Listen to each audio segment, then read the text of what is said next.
Szanowni Państwo, мене особисто дуже приємно, що я можу разом з паном доктором Черепанином, з Василом виступати. Дуже дякую за ті гарні слова. Це також для мене дуже великий час, що я можу брати участь в відкриттю або в новому відкриттю Центру візуальної культури. Teraz англійською.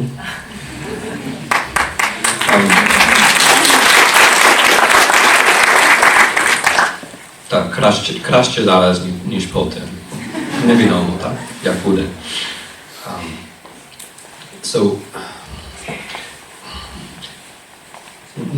Не знаю, чи та лекція відповідає тим потребам політичним, концептуальним, які Василь відкреслив. This is going to be a historical lecture. This is a lecture about history. What I'm going to try to do is connect two things that are very much in the public discourse here and in the West. I'm going to try to connect 1914, the beginning of the First World War, with the war in Ukraine in 2014. So rather than just talking about the First World War or commemorating the First World War, rather than just talking about the present, I'm going to try to step back and look for the bigger categories or the bigger concepts that might help us to understand European history. So if in any way this lecture corresponds to what Vasil has promised, it would be in the spirit of trying to think, in the spirit of believing that no matter how bad things are, you still have to think. That the moment never comes which is so bad that you're allowed to stop thinking. So let me modestly propose to you a way to think about the present, a way to think about the last 100 years of Ukrainian and European history. The main concepts that we're going to be playing with here are integration and disintegration. What I'm going to propose is that the last 100 years of European history has been characterized by an unceasing flow of attempts to integrate and to disintegrate. And that very often, in fact usually, one person's attempt to integrate is from another perspective an attempt to disintegrate. The terms that I'm going to be using as we proceed through the argument are land empires, maritime empires, internal colonies, and nation states. Okay, let's begin with 1914.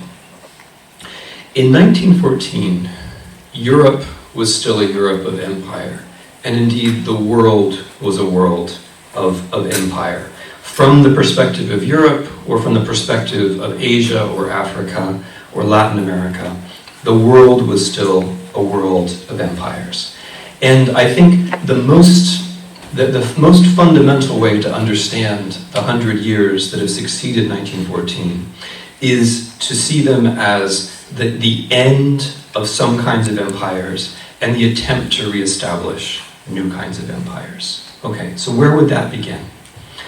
The first stage of this process, I think the place where our moment of contemporary history really begins, is the end of the land empires. The end of the empires which dominated Europe itself. Now, I want to propose what I think is a new way of thinking about this. I think the right way to think about 1914, the right way to think about the end of the Habsburg and the Romanov and the German empires, is as part of a process of decolonization inside Europe. In other words, decolonization, which is a word we usually attach to Africa or to Asia, actually begins inside Europe. Just as colonization came from Europe and went outwards, decolonization also begins inside Europe. Okay, what do I mean by that? I mean, let's think about the Balkans in terms of world history. Let's think about the emergence of a Greek nation state or a Serbian nation state at the beginning of the 19th century. If we accept those events in their own terms, their struggles for national liberation. Okay, so their struggles for national liberation. But they were also struggles against the Ottoman Empire. And they were the beginning of the destruction of the Ottoman Empire. In other words, they were the beginning of the end of European empire, and indeed of world empire. The process of decolonization begins in the Balkans in the 1810s and the 1820s, and continues then for another 150 years. Now, beginning with Greece, and especially beginning with Serbia, is not some kind of strange argument. I think that the Serbian and the Greece emancipation, the Serbian and the Greek emancipations, are just as important as the French Revolution, and maybe more important than the French Revolution. And this is the kind of thing I get to say in Eastern Europe. Because the French Revolution was not really a model. The French Revolution was special. Whereas Greece, and especially Serbia, provided a model of how you liberate yourself from empire, right? The French situation is very special. You have a kingdom, and you have a revolution from within. But for world history, in the age of empire, what is much more typical, from the Balkans through Indonesia, right? From the Balkans to South Africa, from the Balkans to Argentina, is a situation of politics defined against an empire which is somehow far away. So, but this model, this Balkan model, this model of the nation state, as it emerges with two fundamental dilemmas built into it. The first dilemma: these nation states were, of course, not supposed to be fully sovereign. They were not supposed to be fully independent. From the point of view of the world of empires, a Serbia or a Greece or a Romania or a Bulgaria, these were not real places. They were not equal sovereign states. They were puppets. They were places. They were clients.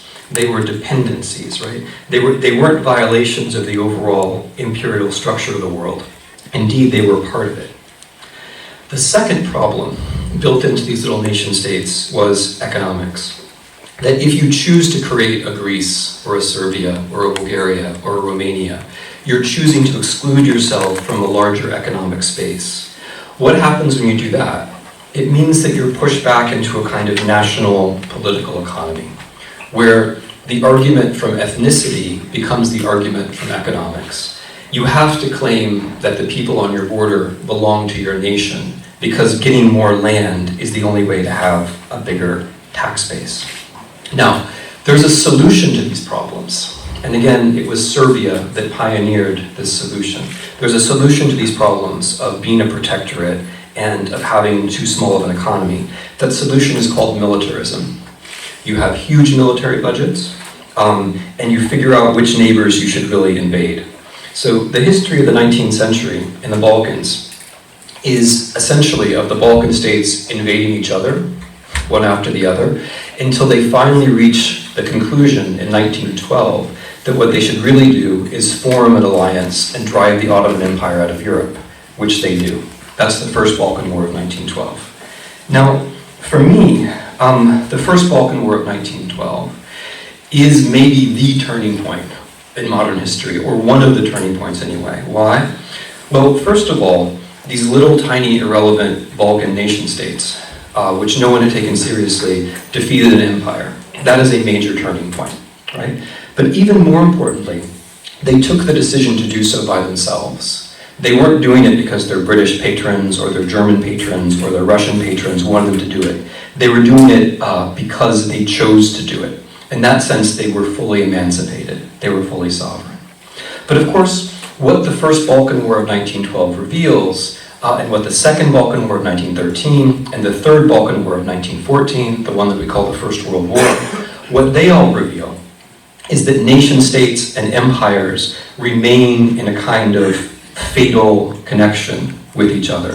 For a nation state to exist, an empire has to be defeated.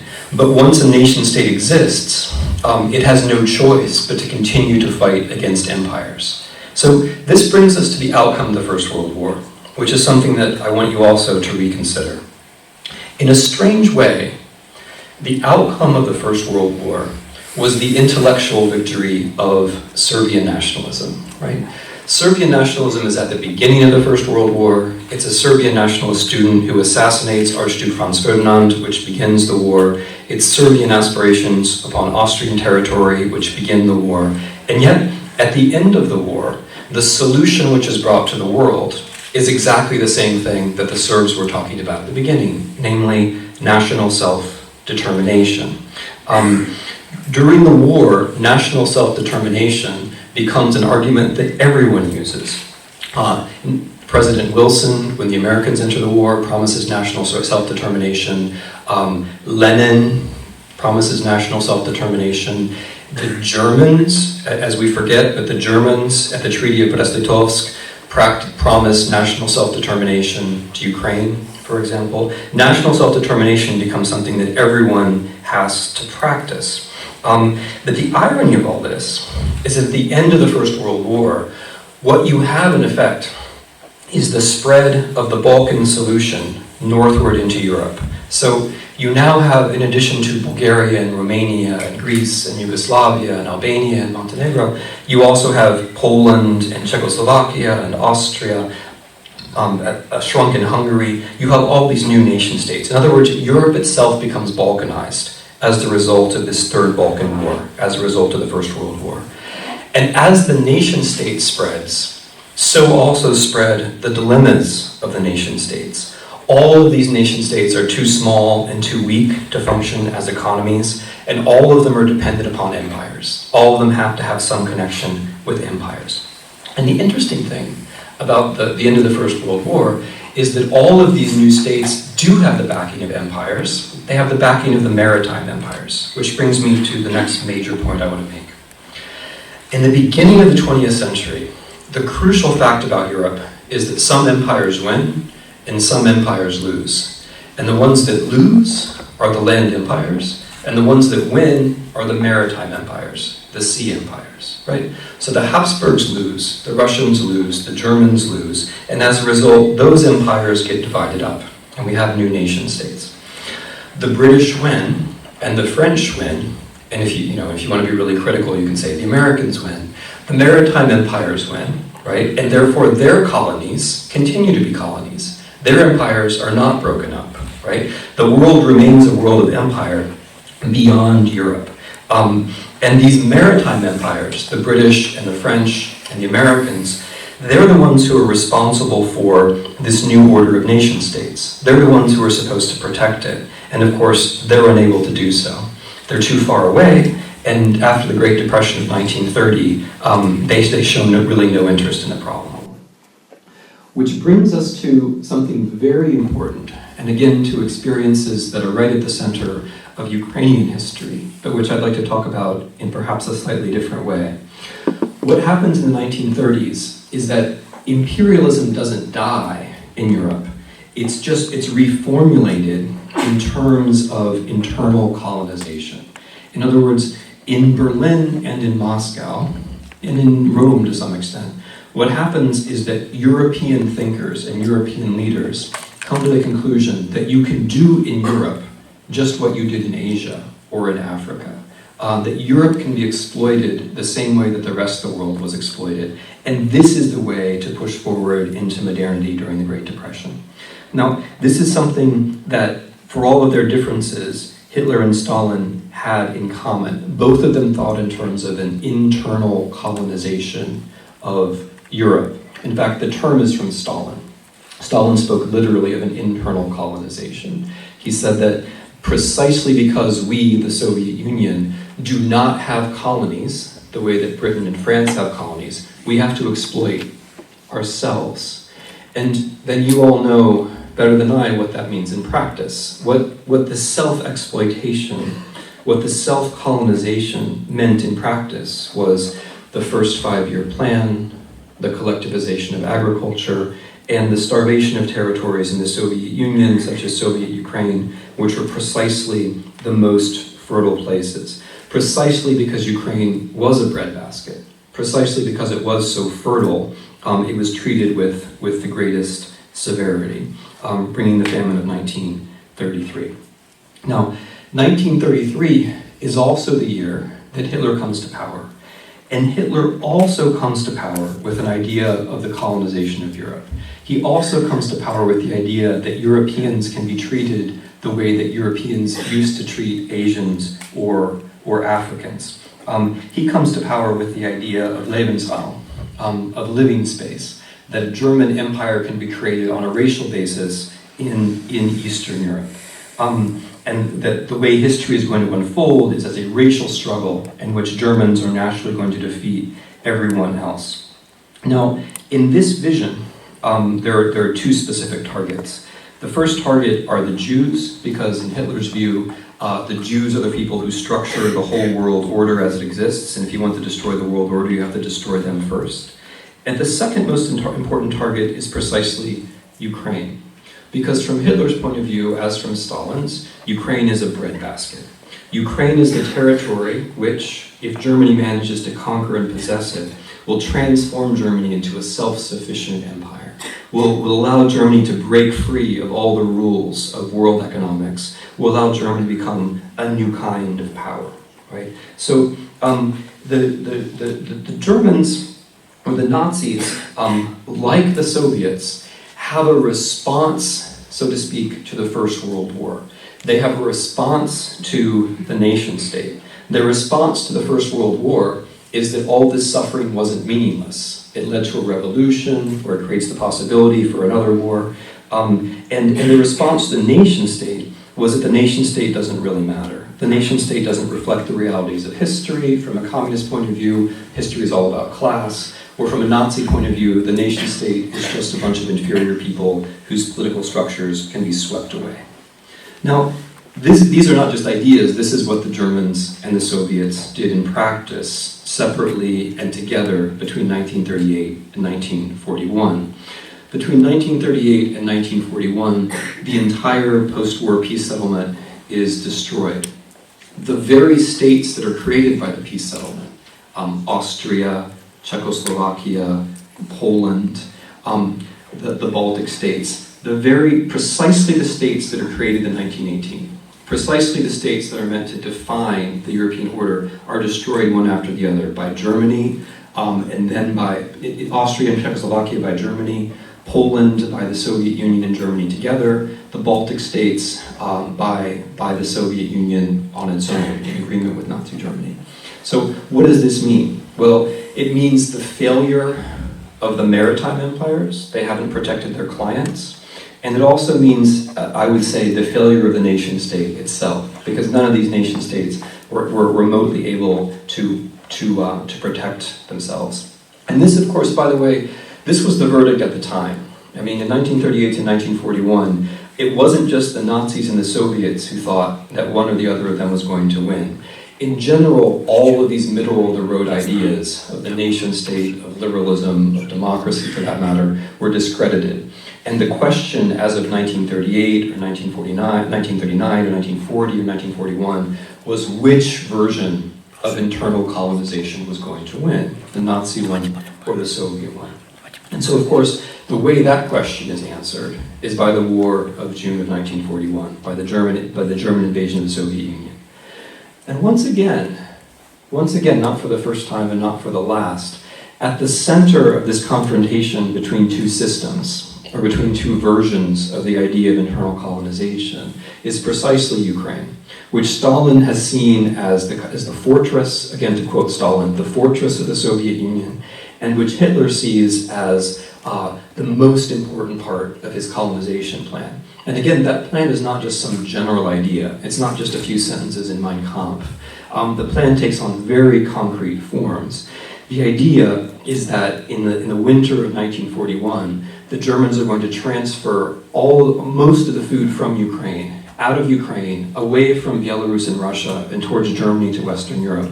And the expectation is that in the winter of 1941, 30 million citizens of the Soviet Union are going to starve. 30 million. And that number was casually mentioned in the number of documents. After the starvation, the Germans were going to colonize in an old-fashioned way Eastern Europe, as they imagined that Africa had been colonized. And again, these plans were very precisely articulated in something called Generalplan Ost.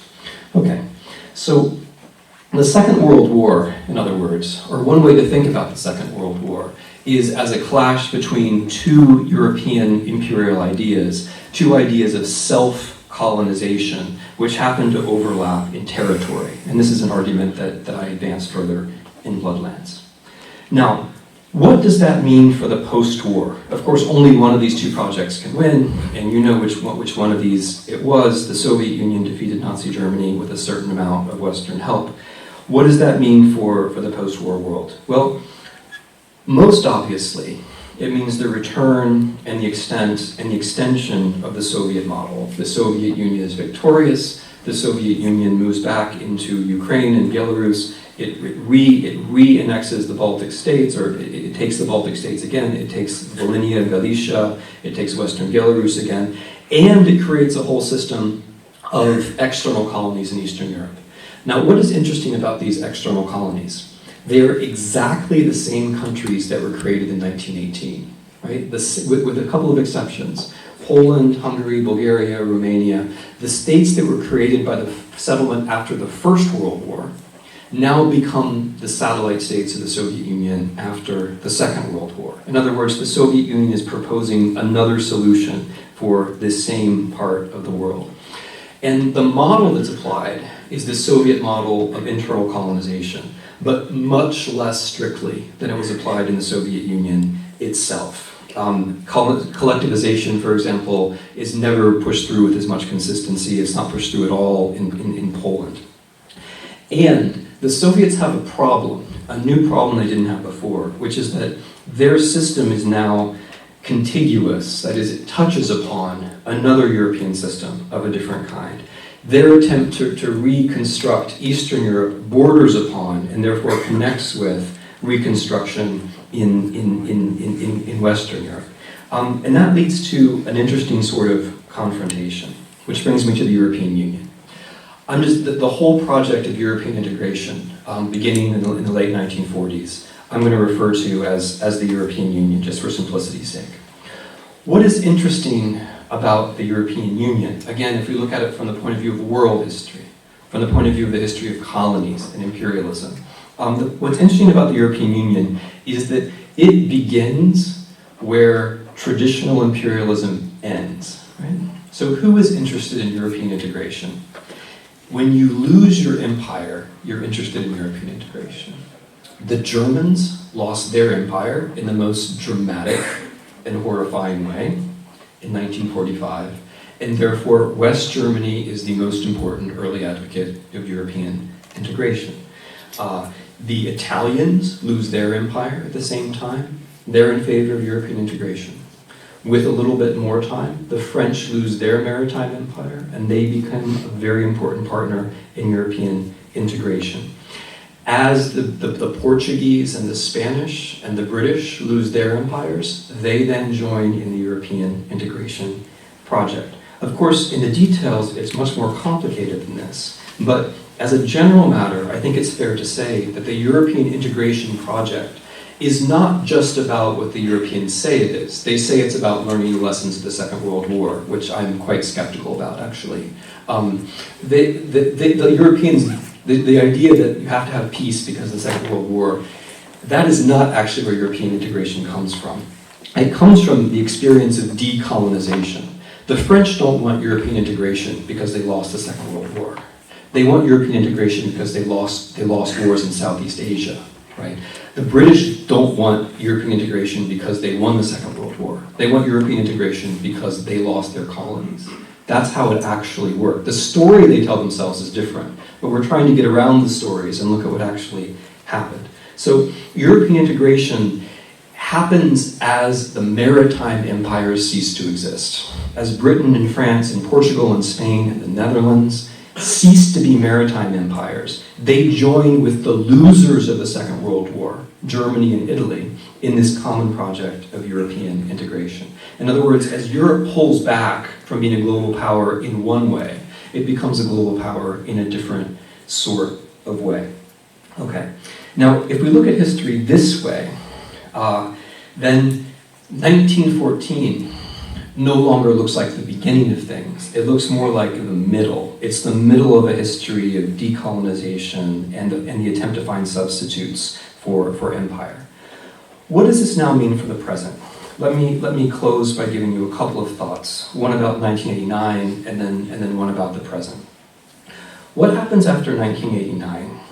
Now remember, as of 1989, what is the European Union? It is maritime, and roughly speaking, it's former maritime empires plus the countries that lose the Second World War. It's a bunch of West and Central European countries who have lost empires, right? It's post-imperial.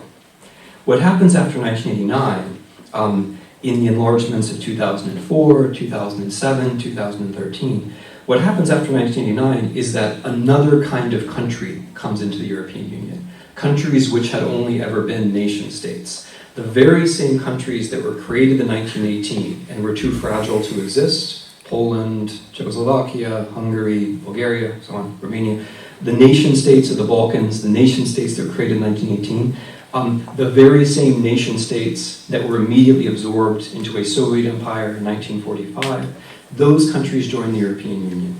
Now, why is that so incredibly important, or why is that so incredibly interesting?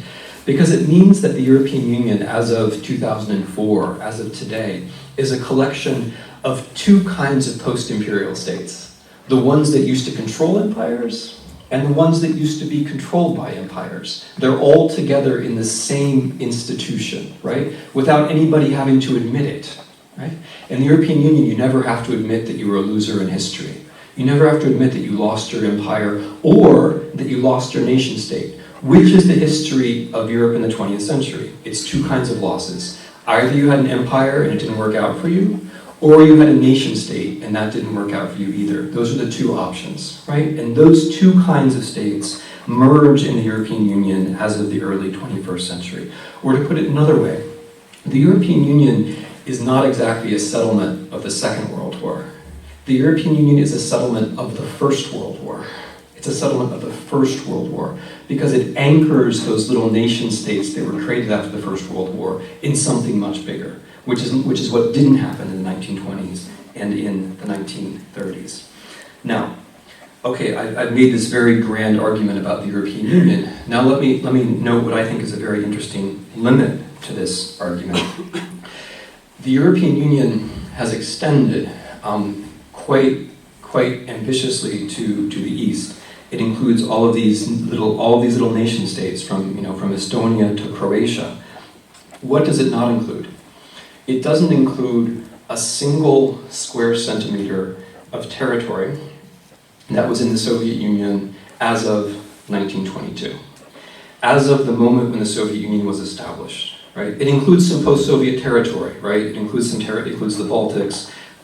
It includes territory that was in the Soviet Union, but it includes not an inch of territory that was in the Soviet Union in 1922. In other words, that seems to be a kind of line, or important line, which has yet to be crossed. Or to put it a different way, part of the settlement of the First World War was the Bolshevik Revolution. And that part, in a way, I think in a very serious way, has not been revised. In the territories that were within the Soviet Union as of 1922, which means most of your country, most of Belarus, and of course all of Russia, different sorts of rules are still in effect, which is the second concluding thought I want to leave you with. How do we think about Russia's foreign policy, and how do we think about the Ukrainian predicament in light of all of this? Well, one very simple point to make is that history doesn't come to an end. The idea that liberal democracy or European integration or any of these things can just continue on their own indefinitely because they're so attractive is just foolishness. European integration is taken for granted by about 300 million people, and they're all wrong. It was a process which had a beginning, and it's a process which very easily could come to an end. And I fear we could all see it come to an end in years rather than decades. Alternatives are always possible. Indeed, if there's one general lesson that we can learn from this history that I've tried to tell, it's that each option breeds its own alternative, right? The nation state exists as an alternative to empire. Empire exists as an alternative to nation state. That problem was solved, I mean, forgive me, I'm sounding very Hegelian now, but that problem was solved by the European Union, which embraces both empires and nation states. But the European Union itself generates an alternative model, and that is the model which goes now under the name of Eurasia. So I want to take Russian foreign policy as of summer and fall 2013 very seriously as an alternative to European integration, as something which has this very serious and all too plausible ambition of bringing European integration to an end. I think that it's based upon a principle which I would call strategic relativism. And I'm going to keep saying strategic relativism like until Kisilyov or Glaziev or one of them repeats it, because I think it sounds like it came right out of the Kremlin. What does strategic relativism mean? It means that you understand you're Russia. You understand that your absolute power is limited. Demographically, technologically, you're not actually that strong. The way to be strong, relatively, is to destroy other things, right? At the smallest level, you destroy civil society, whether in your own country or whether in Ukraine. At the medium level, you destroy states. For example, the Ukrainian state, which I think is what Russian foreign policy is about. And at the most ambitious level, you destroy the European Union. If you can turn the European Union back into just a bunch of competing nation states, like it was in the 1920s and 1930s, then Russia is a great power again. Because compared to the European Union, Russia, in almost every way, is quite weak. But compared to Italy or France or Germany even, Russia is rather strong. Now, from these assumptions, I think flow very concrete foreign policy prescriptions and actions. The way I interpret the Russian response to the Maidan is precisely an attempt to make the Ukrainian state fall apart. I think the occupation of Crimea was not about Crimea or about Crimea being Russian. I think it was an attempt to bring the Ukrainian state down. I think the same goes for Donetsk and Luhansk. It's not really about Donetsk and Luhansk. It's about the disintegration of the Ukrainian state. And the same follows for the European Union as a whole. I don't quite take the simple view that you have to stop Putin in Ukraine because otherwise Russian armies will be in Paris. But I do think that his policy towards Ukraine, or Russian policy towards Ukraine, is just a small part of Russian policy towards Europe. That these disintegration efforts are one part of a larger disintegration effort, which is aimed at the European Union. The most obvious example of this is Russian support of political parties inside the European Union, on the populist right, the fascist right, and the Nazi right, which are all opposed to the European Union. Another example of this, of course, is Russia's energy policy. Now, where would that lead us? What could we then say about history at the end of the day? It seems to me, and this is really the very last thing that I want to leave you with, that what's at stake is how we think about history itself. If there is something which is true about European integration and about the very positive model, which I take the European Union to be, it's that history is treated as a place to learn lessons. It may seem very simple, but I think it's quite important. You learn things from the failure of the First World War settlement. You learn things from the failure of the post-Second World War settlement. You try to do things differently. In the Eurasian scheme, I see something very different. I see a lot of attention to history, but a very cynical postmodern one, in which you make historical arguments, that is, you present your opponents as fascists, or you choose historical models, but you choose them differently, right? So from my point of view, 1938 to 1941, which is the crisis of the old European system, I think from the Kremlin's point of view, that's a positive model, because it shows how a European system can be brought down, and that a European system can be brought down. So where does this leave us? Well, the very last thing I want to leave you with, and it's something that you all know, and it's in the spirit of Vasso's opening remarks, history is very much open. the most we can do when we discuss history in this broad way is to point to certain tendencies and certain patterns and maybe certain intentions about the present. If the European Union or this larger process of European integration is going to survive, it's not going to be because we simply take it for granted. It's only going to be because people find ways to think it anew. And in some small way, this is what I've been trying to do with you this evening. And in another, less modest way, it's what this center tries to do. So once more, I'd like to state my appreciation of this invitation. I'm very glad to be here, and I'm now open for questions. Thank you very much.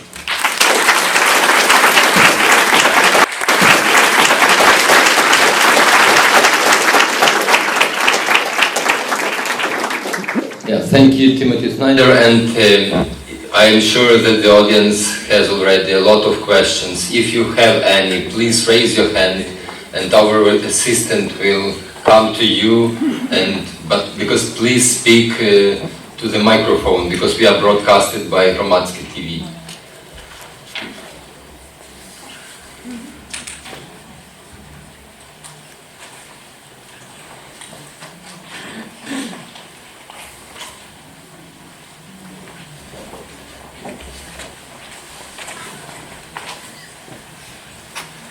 Mr. Snyder, in your lecture you drew a distinction between two primary types of political entity, the empire and the nation state.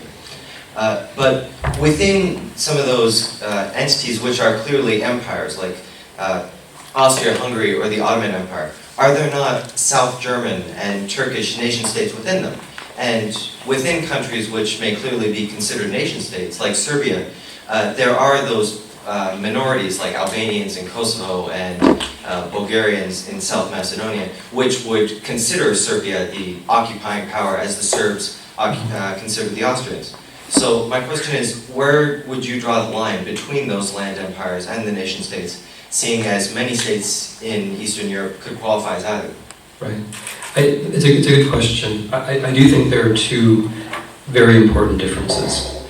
The first is, as I was trying to make the case early in the lecture, the nation state is not just a kind of achievement, right? Normally the way that nations tell their history is, we had a moment of national liberation and now everything's great. And of course the truth is you have a moment of national liberation and everything is really difficult for a long time. And the reason that things are very difficult is that you cut yourself off from a larger empire. I do think that is the difference between an empire and a nation state. If you consciously cut yourself off from a larger empire, it's unlikely that you yourself are an empire.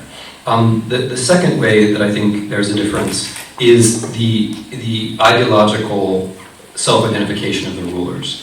It's just not true that the Habsburg Empire was a German state which had a bunch of minorities. The Habsburg Empire was authentically multinational, and at the end of the day, rather liberal, even compared to the United States in the early 20th century. The Ottoman Empire was not liberal, but it was not a Turkish nation state which just happened to have a bunch of minorities. In fact, it's interesting how historically the opposite is true. The Austrians were the last people in the Habsburg monarchy to define themselves nationally, just as the Turks were among the last people in the Ottoman Empire to define themselves nationally. And they only did it when they had to. Right, so there is a difference, and I think, although you're right, there's a certain amount of blurriness in some of the cases, like Yugoslavia and the interwar period, I think would be a good example of your point. Nevertheless, I think it is important to hold on to the distinction, because if you see empires just as nation states with a bunch of minorities, you're missing how they saw themselves, and also, I think, how most people experience them. There was also a question over there on the back.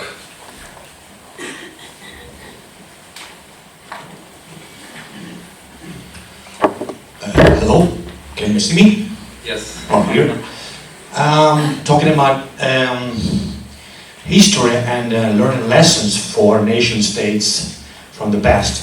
Do you think a few nation states which used to be called Rzesza Pospolita, Ukraine, Poland, Lithuania, Belarus, or maybe Czech Republic, Slovakia, could learn a lesson and create a subcluster in European Union or frontier subcluster? Do you think it's a way for nation states to create a mini empire to fight East and West even.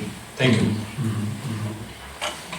Yeah, no, this is an interesting idea, and it's as I'm sure you know, it's an old idea. I mean, under the name of Intermarium, or under the name of the Promethean Project, or under the name of some versions of Mitteleuropa, people have had this notion that Central European or Eastern Central European states should themselves become a bloc and resist East and West, defined in various ways.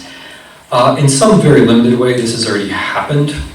In a very limited way in the early 1990s, and this was the fact which we now take for granted because it just happened, that Poland, Lithuania, and Belarus and Ukraine all recognized each other's borders. That was actually a kind of ideological achievement because given the history between these countries, there was really nothing particularly legitimate about those borders, and there were minority questions which were comparable to the minority questions in Yugoslavia, which led to war.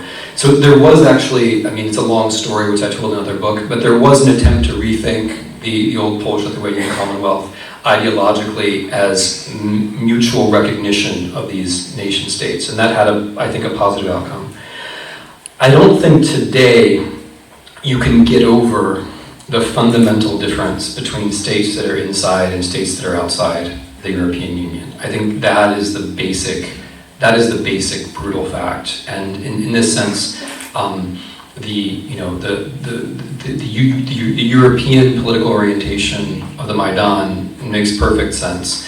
The only way to get into Europe is to get into Europe. And the advocates of Ukraine, insofar as they have any influence, it's because they're inside the European Union. So I can't imagine that even Poland, which would be the state which would be most interested in the kind of thing you're talking about, would think even for a second about trying to become the leader of a bloc which crossed those boundaries. So I don't think it's a prospect for the present day. Yeah, please.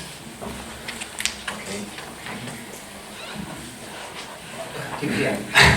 I admire your attempt to write history and to talk history, not just something that happened, but to try to explain what it was about. But for some people who are maybe less audacious or more empirical, these explanations can be too sweeping. So I try to encourage you to reflect on one argument you made here, namely that European Union was a result not of learning the lessons of the World War II, but of decolonization. And what about the third possible explanation out of many possible explanations, namely democratization? In some cases, we can see, like for example Portugal, that it's not necessarily that internal changes and then the drive for European integration resulted from already accomplished decolonization, but actually internal democratization, the revolution encouraged both first decolonization and then European integration. So maybe we should think in terms of democratization means that we cannot resort to external colonization in our attempt to win or to compete in economic transnational and then increasingly global economic competition. So our response can be, at least in Europe, that's how it started with this steel and coal union, to unite transnationally with our neighbors if we cannot rely on the external faraway colonies. So what about this third component? Thank you. Yeah. No, I mean, in the nature of making big arguments, you make lots of big arguments. I was focusing precisely on colonization, partly because I think it's the missing key to intra-European history. There's a strong tendency on behalf of both the Europeans and everyone else to say Europe has a national or a cosmopolitan experience and everyone else has a colonial experience. And I think that's just false. I think that colonization and decolonization played themselves out in Europe in the 20th century. And that key, that colonization, decolonization key, is crucial. Is the missing element. And if we bring it in, one of the things that happens is that Ukrainian history then becomes an extreme variant of European history rather than an exception, right? Which is one of the things I'm trying to do. You understand all that. So in my causal explanation, I was focusing on the factor that was my subject. Of course, you're right. There are other things that went into European integration. I would stress, though, that democratization or democracy was itself not enough.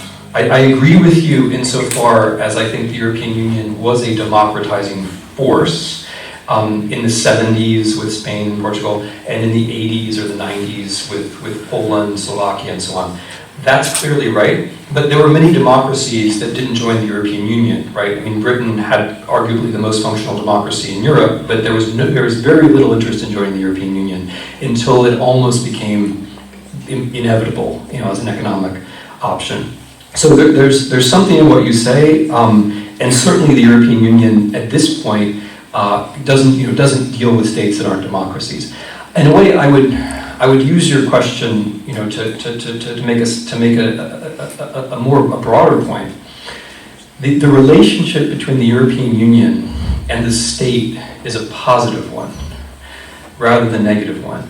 An empire is either destroyed by nation states or it destroys them, right? Whereas the European Union, interestingly enough, depends upon successful nation states, right? So by successful, one means legitimate and democratic, but one also means, and probably even more importantly, the rule of law and administrative efficiency. So the European Union forces you to become a state before you can join this larger entity. And that, I think, is a very interesting way that it's different from empires. But thanks. Yeah, another question over the call.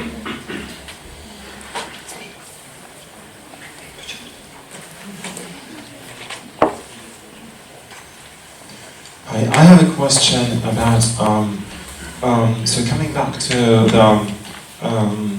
your statement that that Kremlin is trying to undermine the European power, the EU power. But actually the Kremlin has never stated that the EU was an enemy or whatever. Instead, they say that, the Kremlin is very anti-Americanist.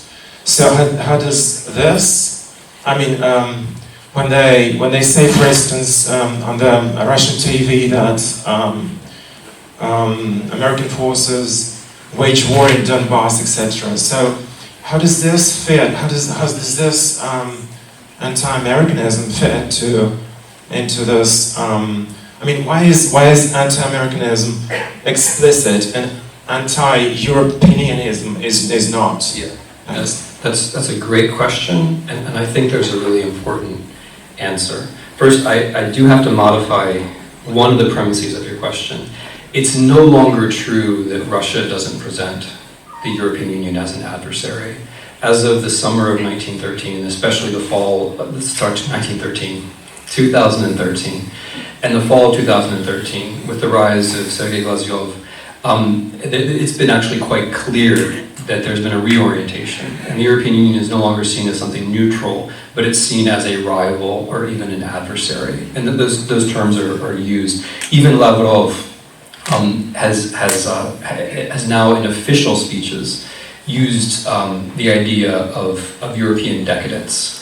And something which is decadent is something which is about to fall apart, right? So, and if you look back at the way Russian television described the Maidan, the way that it described the Maidan was, of course, outrageous and strange, but more comprehensible if you see it as part of a general turn against the European Union. So when the claim was made, by Kiselyov, for example, that the Maidan is all about pedophilia, that's not exactly about Ukraine. It's much more about Europe and how Europe is decadent. The idea is that Europe is spreading homosexuality, and the Maidan is just an example of this. So I have to modify the premise of your question because they are actually officially hostile to the EU. But I agree with your question in the sense that there's something interesting about why they're much more expressively anti-American. And I think there's a good, solid propaganda reason for this. It doesn't have anything to do with reality, right? American power in Europe is much more diffuse than it was. American policy towards Ukraine has, in my view, unfortunately, been very vague. But the Americans are very useful as an enemy. Why? Because, first of all, inside Russian public opinion, it works much better to beat the drum of NATO. But maybe more importantly, it works inside the European Union.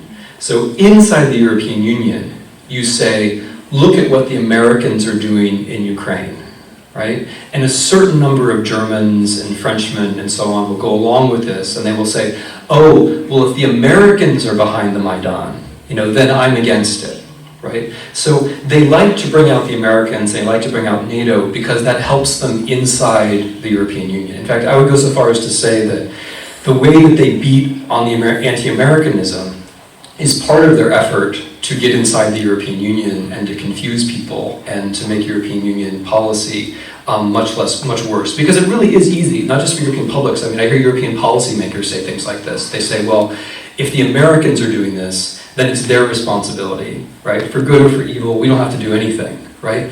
And then they don't have to have a policy. And then Russian foreign policy has succeeded. So I think that's the answer. Yeah, the next one is there, yeah. Dr. Snyder, maybe my question in some case is connected to the previous one. Would you agree with such statement that Ukrainian-Russian war, Russian aggression is more about Russian interior policy, not about foreign policy? Because it's hard to tell your citizens why you don't have energy lines, canalizations, roads. It's much more simpler to show, look, there is Europeans, Ukrainians, Banderovцы, Americans that hate you. So you don't need canalization, because those people want to kill you, make you slaves. And in such case, Putin wanted to stop disintegration of Russia. He wanted to stop such process which took place on Bolotna Square. So isn't it about more interior policy? Thank you.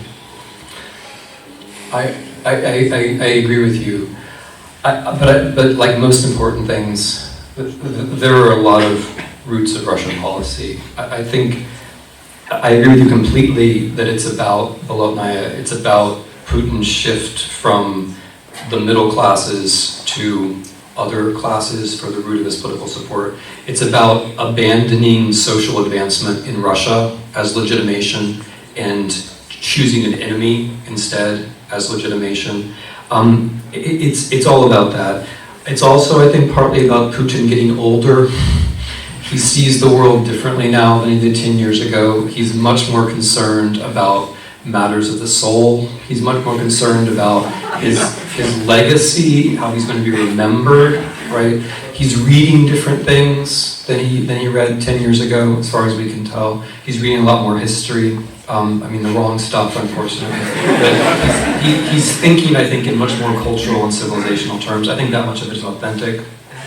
I also think Putin has always had an unhealthy personal obsession with Ukraine. And I think that the idea that Ukraine and Russia are really one people, that they're one народ, I think he believes in that. And I think that's part of the reason that he's gotten himself into so much trouble over Ukraine. But those are just speculations. I think you're right, it has a huge amount to do with Russian domestic policy. I think it also has to do with inter-Russian clan warfare, which is very hard to follow from the outside. But there's one thing that I would add, and this is even more speculative, but I think it has a lot to do with China.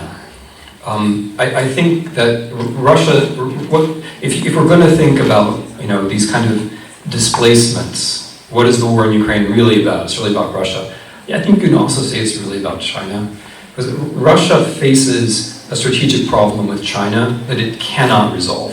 Like all the Banderovцы and all the American spies, all the Ukrainian nationalists in the world are not all the imaginary ones. If you take them all together, it's nothing compared to the actual problem that Russia has with China.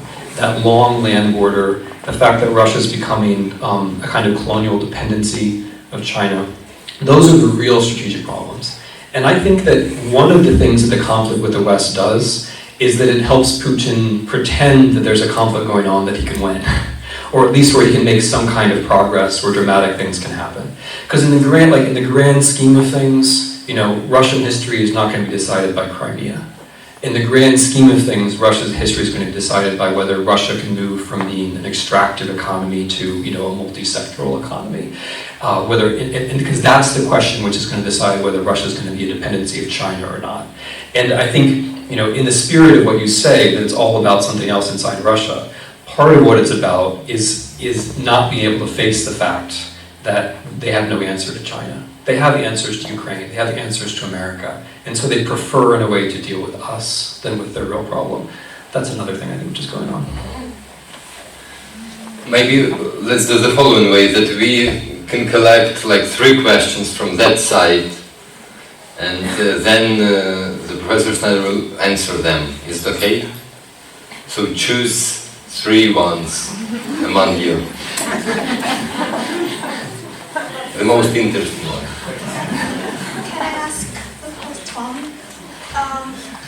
If we come back to Ukraine, if we come back to Ukraine issue and the EU, the policy that Russia's been making with the EU, trying to disrupt this union, how aware are European policymakers about the danger of Russian policy? For example, yesterday's meeting in Milan and Hollande sitting next to Putin, to me it looked like he wanted to justify sending Mistrals to Russia rather than really do something, you know, about the problem with Ukraine. So, and if there are any optimism about European policymakers, can they understand what to do with Russia in the nearest time? Mr. Snyder, first of all, thank you for coming, because as judged by the number, it's very timely and actually it's very popular and much appreciated and needed here in Ukraine. I would like to ask a question, putting Ukraine into the context of the problem, Ukrainian problems and European Union problems, yes, Eurosceptics in Ukraine, in the European Union.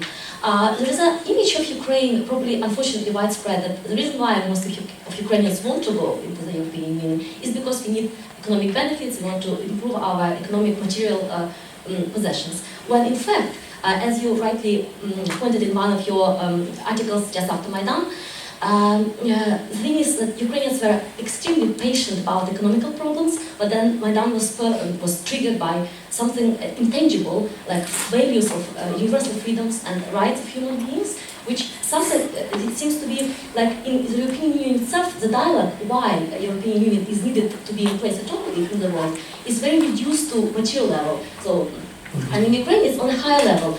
So I would like to know, do you see any ways to for the Western public to become more aware that Ukraine might be like this golden brick that can actually solidify it. So it's not a needy state. So in some ways, yes, but it's not necessarily just a needy state that needs for its own gain to enter this club of European countries. But it's actually a state that can bring something new and very needed for other countries in the European Union. So perhaps if this dialogue was taking place, how Ukraine can help the cause of Euro integration, as contrary to Euroscepticism in the European Union itself, perhaps Ukraine will have more chances. Well, if I, yeah, do you see the ways how to make this dialogue happening more in both among politicians and among the public in the West? So Ukraine actually bringing something very important to the West itself. Thank you very much. Oh, my question will be short.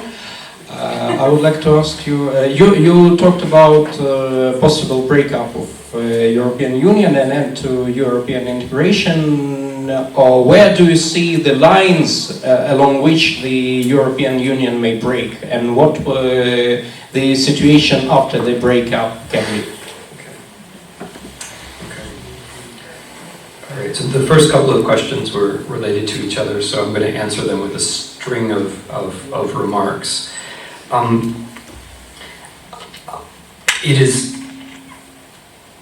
the virtue of the Russian challenge is that if it's understood as a challenge, then the Europeans have the opportunity, really the first opportunity, to think about what their project really is. Thus far, European integration has pretended that it's just an answer to a series of pragmatic problems, or that it's just a matter of preventing war. In other words, it's about stopping bad things, or it's about solving problems. Clearly, it must be about something more than that, but no one will be forced to think about what it's about without some kind of challenge.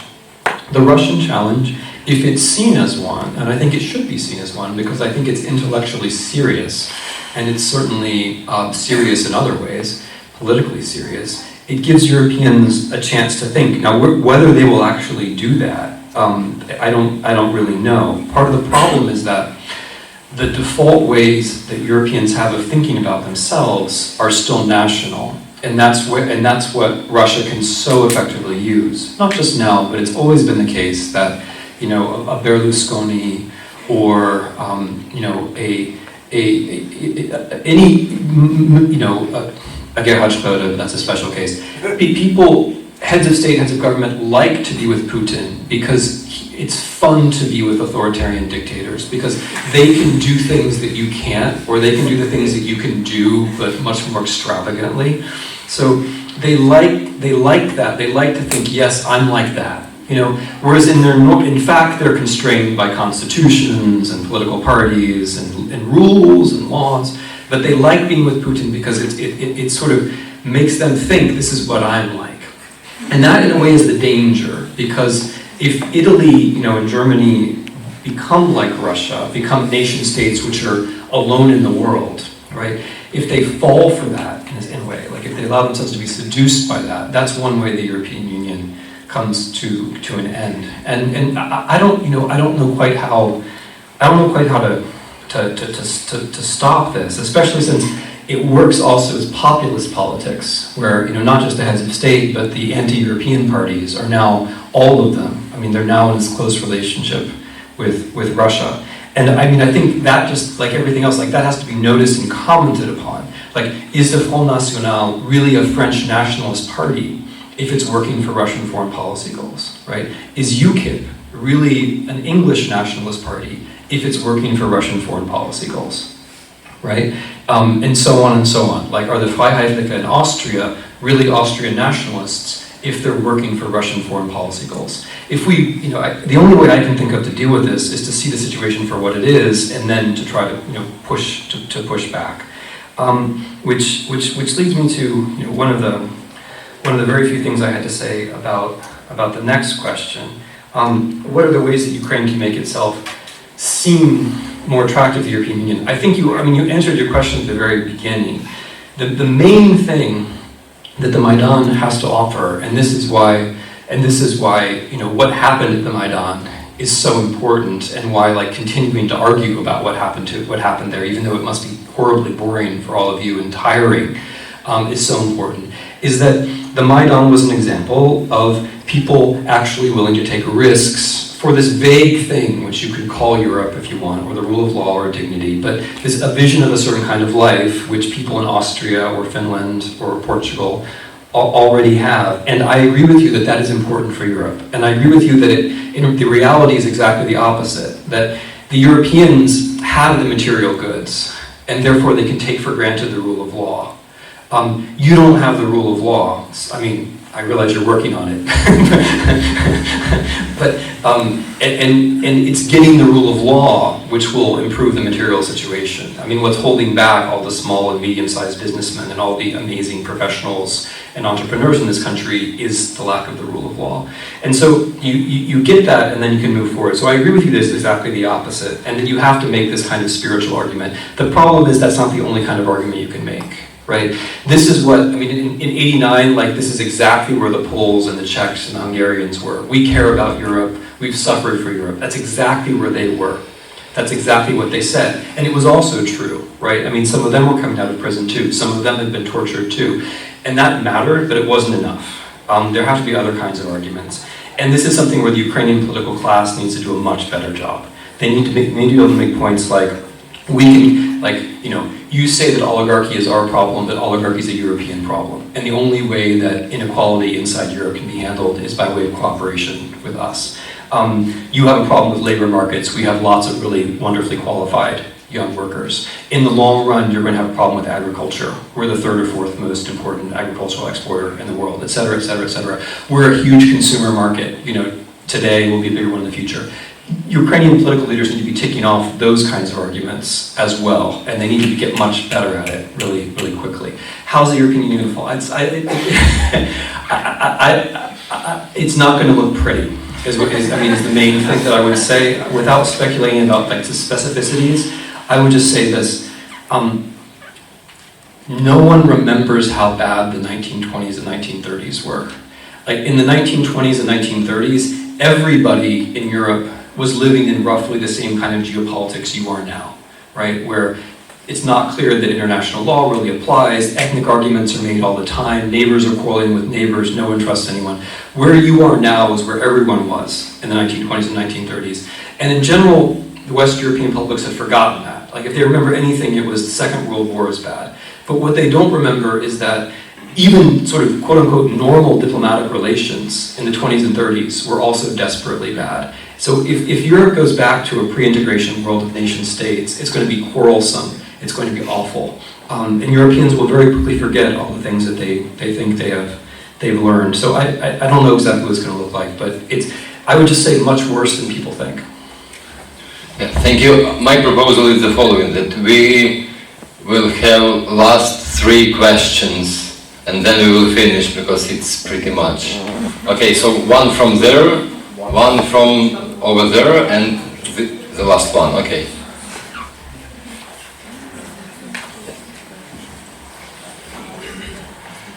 Professor, why do you consider Russia is the strongest in Europe?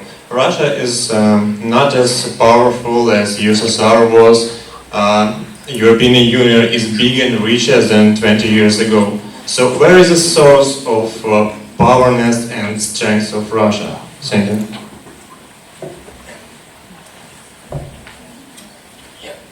Can you please pass the microphone on your right?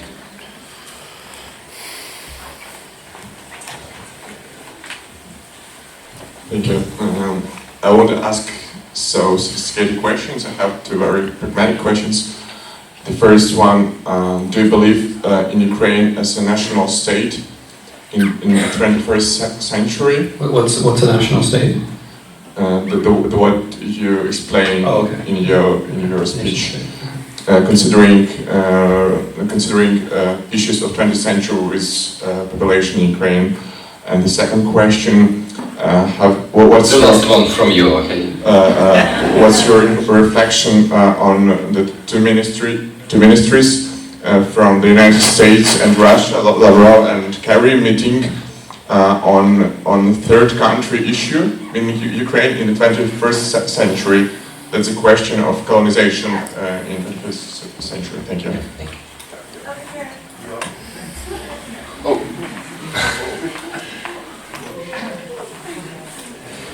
I'm actually thankful for the opportunity to be the last one to ask the question, and I would like to come back to what we actually started this lecture with, was thinking.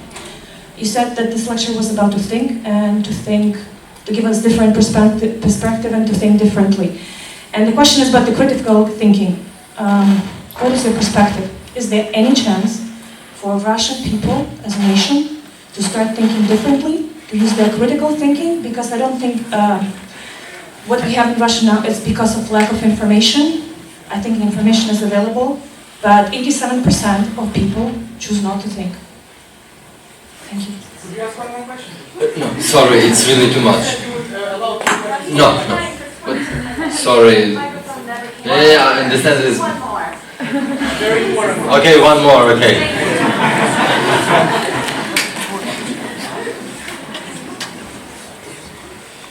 Thank you, Professor Snyder. Roughly around the same time of national uprising in Balkans, we also had our time with national upheaval in Ukraine. We've managed to establish our state. We rarely mention it, but we already had our state during the past 100 years, which was taken away from us by the very same tactics used today. Kharkiv was taken over, used as alternative capital. It was pretended that it wasn't Russians, that it was a civil conflict. So basically the question is, do you think that, knowing the situation that was applied 100 years ago, we should drop the territories that are occupied at the moment? Just to prevent what has happened 100 years ago. Yeah, got it. Okay. So, I want to begin by thanking all of you for your very thoughtful questions and very articulately expressed in the moje rydnej mowy. It's very nice of you. I appreciate that. I'm going to try to handle these last ones all together. With the Russian thinking, of course it's possible. Of course it's possible. Of course it's possible. And one has no other hope, right? It is possible. There are moments in American history where similarly large percentages of Americans believed similarly ludicrous things about the world. So I am not inclined to think that Russians themselves are more or less capable. I think they are in a propaganda environment, the likes of which has never been seen before in the history of the world, and we're still trying to understand just why it is as effective as it is. But yes, of course there is critical thinking in Russia. Some of the people who say the most interesting things about the war in Ukraine are actually Russians. One of the most interesting filmmakers currently active is a Russian. There are critical thinkers. When will there be more? My own personal opinion is very pragmatic. I think the sanctions have to lead to a conversation which extends beyond the elites and into the middle classes, and that just hasn't happened yet. Something like 95% of Russian public opinion is against a war with Ukraine, which confirms your view, of course, because you can only be against a war with Ukraine if you think there isn't one going on, right? But it does suggest the limits of propaganda. That is, if people, it's not that the Russians are all warmongers, it's that they think that something is going on which is not actually going on. And I think that might change, although I accept that it's a big challenge. Moving to the question of Lavrov and Kerry, look, of course Lavrov and Kerry are going to meet and talk about things, right? But I agree with with your fundamental point. I agree. There shouldn't be peace plans about Ukraine discussed without Ukrainians at the table, any more than there could have been a peace plan for Yugoslavia without Yugoslavs at the table. That to me is completely obvious, and it is obviously a tactic of Russian foreign policy to present this whole thing as a quote-unquote geopolitical struggle between Moscow and Washington, which from an American point of view is so completely ludicrous. Like, we're not even paying attention, let alone taking a part in some kind of geopolitical struggle over Ukraine. But that way of seeing it is very convenient, because it suggests that the Americans and the Russians can get together and somehow solve it, keeping the Ukrainians up. I'm strongly against, and I think any thinking person has to be strongly against any platform, whether it's private, as in that thing in Finland, or whether it's the OSCE, or whether it's bilateral. Anything which involves the territorial integrity and the future of Ukraine has to involve Ukrainians as equal partners. That I take completely for granted. You had another question though, which I'm overlooking. Is Ukraine a nation state? Okay, so there's good news and bad news, right, in this talk. I'm trying to make the case that nation states only exist as a kind of transition period. This is going against all of the way that national history is usually written, because in general, the way national history is written is you get to your moment of liberation, 1918, say, or 1989, and then everything is fine. But as this question very wisely pointed out, you can get to 1918 and you can lose. And even if you win, things aren't fine. There's still a lot more work to be done. And what I've been trying to say is that even in a European case, right, France, Germany, these important world powers, they don't actually function completely as nation states. Their sovereignty has been pooled. And what's true for France and Germany is all the more true for Poland. And what's true for Poland is all the more true for Lithuania, and all the more true for Ukraine. Becoming a state, I mean, becoming a nation state in the rough sense, becoming a state is a precondition for joining other states. And in that sense, I think the Poles were totally right in 1989 to believe that what had to follow right after liberation was integration. And for that reason, I think the people on the Maidan who thought, what we're doing has to do with Europe are fundamentally right. I mean, the moment a Ukrainian state is functional is the moment when it can join the European Union, not before. So those two things are actually the same thing, right? The struggle to make Ukraine a rule of law state is the struggle to join the European Union, because that's always going to be the argument, and it's actually a good argument from the European side as to why you can't join. Okay, why do I think Russia is so strong? It's not that I think Russia is so strong. I mean, it's rather that Russia. The fundamental thing is it's much easier to destroy things than to create things. I'm looking for this question. Where was it? There you are. It's much easier to destroy things than to create things, right? That's kind of a fundamental, it's one of the laws of thermodynamics. It's much easier to destroy things than to create things. And it's going to be much easier to pull the European Union apart than it was to put it together. Putting it together was the work of generations, and it involved a lot of good luck. Taking it apart, I think, is compared to that, is going to be relatively easy. And the Russians have certain advantages. They can make foreign policy very quickly, which the European Union can't do. They have a clear concept of what their own interests are. I think that concept might be wrong. I mean, that is, it might be working against actual Russian interests, but they at least have clarity about what it is, which you can't say about the European Union. And they have a huge propaganda advantage, right? I mean, their propaganda is extremely well, I mean, sometimes it's a little ludicrous, but it's very well constructed, and they're very good at kind of reaching down to the level of European emotions, and picking concepts like fascism and anti-fascism where they can really get a lot of support. So they have that, and the other thing they have is energy resources and kind of general Western laziness about alternative energy sources. So it's not that all in all they're stronger. It's that sometimes a weaker adversary can bring down a stronger adversary by pulling at its weaknesses, especially if the stronger adversary is slow to react, which, unfortunately might be the case here. Okay, whose question am I not answering? Is that 100 years? Yeah, thank you. I mean, that would have been a good thing to say in this lecture, that in 1918, when these other nation states were formed, it was partly a matter of chance and luck, which ones were formed and which ones weren't, right? It doesn't have much to do with historical justice or death on the battlefield or anything like that, right? Czechoslovakia is formed, and Czechoslovakia is treated as an allied power, even though the Czechs don't really do much in the war one way or the other.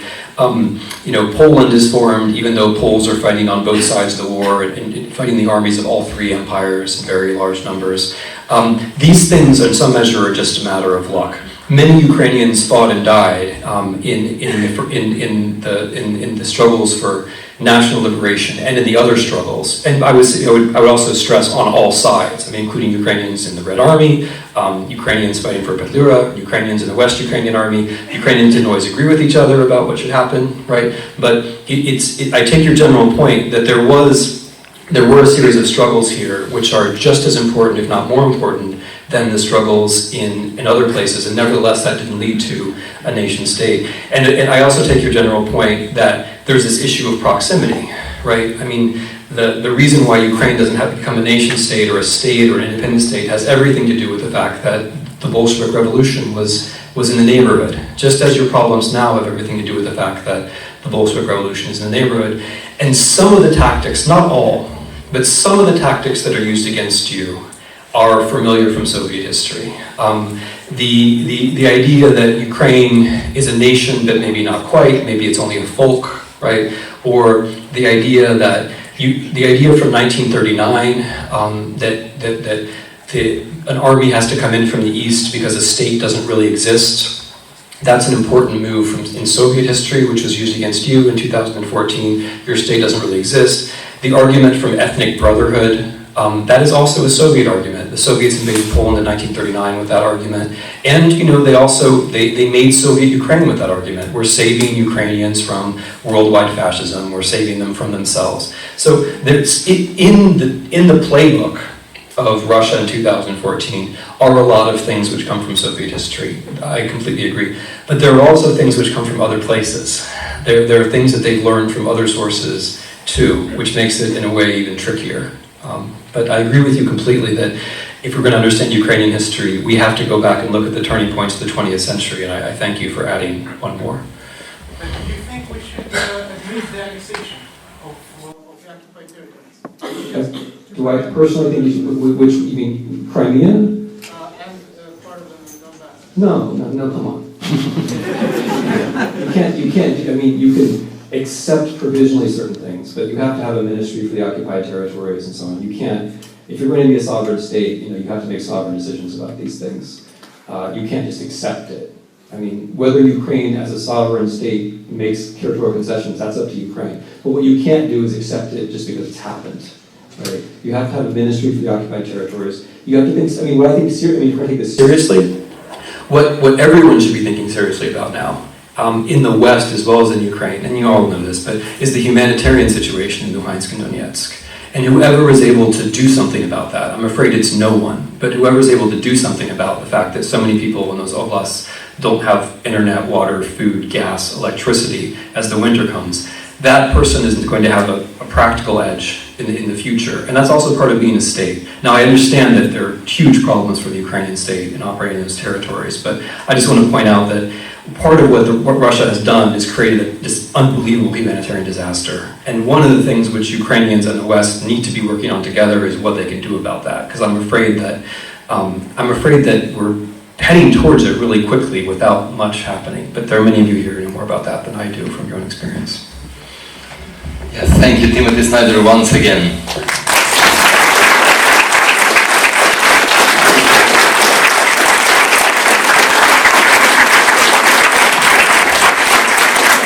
Thank you all for your interest, for your questions, and for your attention. At the end, I would like to thank to our main partners, which are Political Critique in Poland and Erste Foundation in Austria, and also a special thanks to Hromadzki TV for having broadcasted us live.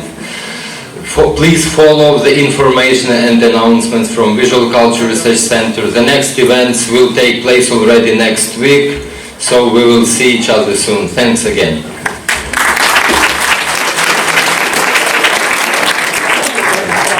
Дякую.